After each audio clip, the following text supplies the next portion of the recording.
सालरिया गो अभ्यारण्य में जो वर्ष भर की पूरी रूपरेखा तैयार है, उसमें 1 वर्ष तक अखंड यज्ञ चलेगा, गो पूजन होगा, 1 वर्ष तक कथा चलेगी, 1 वर्ष तक विविध गौ माता से जुड़े हुए प्रशिक्षण होंगे। उसमें सबसे महत्वपूर्ण प्रशिक्षण होना है गो आधारित कृषि का प्रशिक्षण।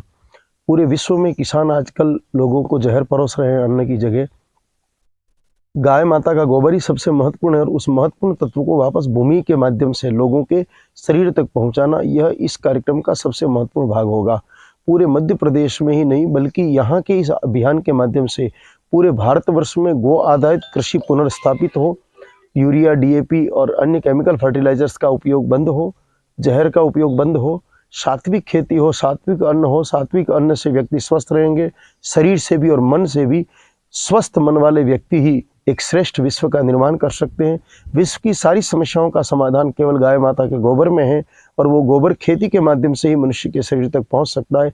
इसलिए 1 वर्ष के इस अभियान में अधिकाधिक प्रयास किया जाएगा कि ज़्यादा से ज़्यादा किसानों को जोड़ करके गौ आधारित कृषि की जाए। सड़क पर जो असंख्य गौ माताएं विचरण कर रही है, वो या तो लोगों के घरों में स्थापित हो या गौशालाओं में स्थापित हो। सड़कों पर गौ का विचरण बंद हो, उनको आदरयुक्त आश्रय, आहार और औषधि तीनों प्राप्त हो। यह इस आयोजन का महत्वपूर्ण उद्देश्य रहेगा और इसी रूपरेखा के साथ यह आयोजन चलेगा।